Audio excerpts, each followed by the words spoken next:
Okay, here we go with the history of educational psychology. I think it's always good to kind of know where do these concepts come from? And so we're going to have a little bit of a go with some of the big dudes in educational psychology. So basically, Johann Friedrich Herbert was the founding figure or the founding father of modern psychology and educational theory. His theory was really based on applying mathematics to the psyche. And his main ideas were the presentation of traditional logic and his methods of relations. His argument is, and here's the quote here, are we one or are we its many qualities? So some big stuff.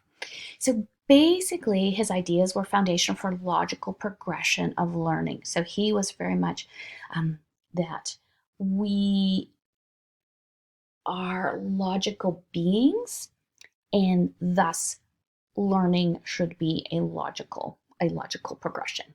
So that's Johann Friedrich Herbert, 1776 to 1841 in there. Okay, so we have then G. Stanley Hall, 1846 to 1924, and he founded the American Psychological Association, or the APA, and you will see this, right? You will see this a lot, APA, which means American Psychological Association, if you're wondering what the acronym APA means. So when you are doing your APA citations, think about good old Stanley here, as he was the founder of that. Basically, he was the founder of the child study movement. Usually children weren't actually studied. They just took adult concepts and applied them to children.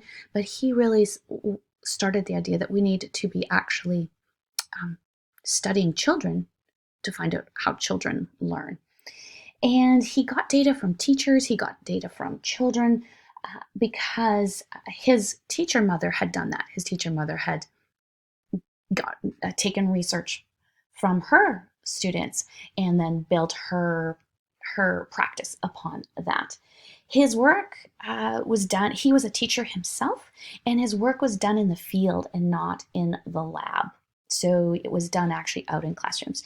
His science fell out of vogue because it became more unscientific each year. His samples were poorly described. His questionnaires weren't systematic, and so his science kind of fell out of vogue. However, we then had Edward Lee Thorndyke, 1874 to 1949. Thorndyke's views were really instrumental. He was the proponent for making a major shift in psychology, and that's when there was a major shift in psychology. It's like kind of became arrogant and a little bit closed-minded to the complexity of the life of the teacher.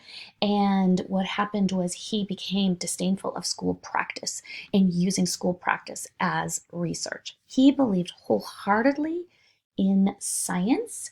He was very intellectual and focused on empirical work around education.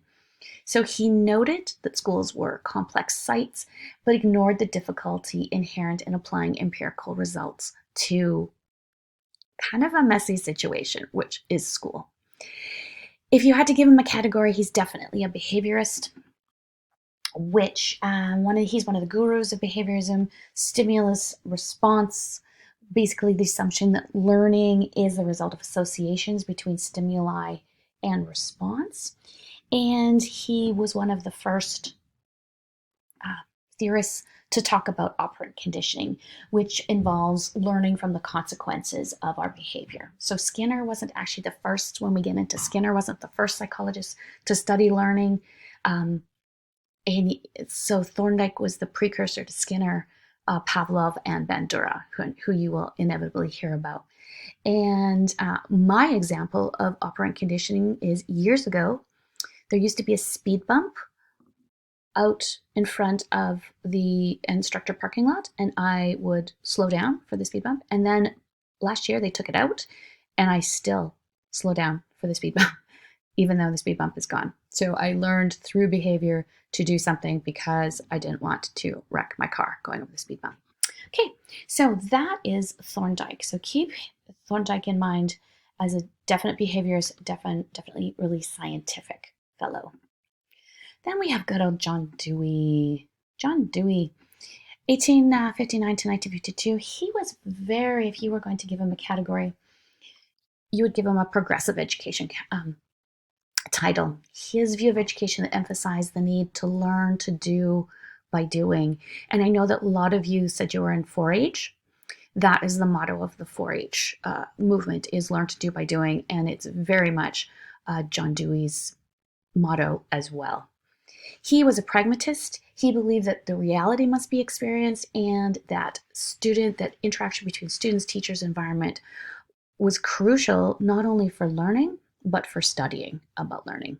He was very child-centered, really wanted the child to be able to explore their surroundings and explore through actual hands-on. He was very much about interdisciplinary learning versus learning language arts, math, science, social. He was very much about bringing it all together.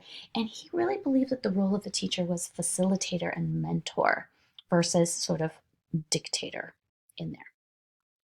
Okay, so that's a cruise through some pretty big people in educational psychology. Okay, so what we're going to do again on our next class is you are going to listen to the quotes and decide whether you think it's a quote from Thorndike or Dewey, and you're going to have to show your T or D side in your comment section on Collaborate. And these are the quotes. So you can have a little bit of a look at those quotes beforehand and try to figure out if you think that quote is Dewey or Thorndike. Thus endeth the history lesson on EdPsych.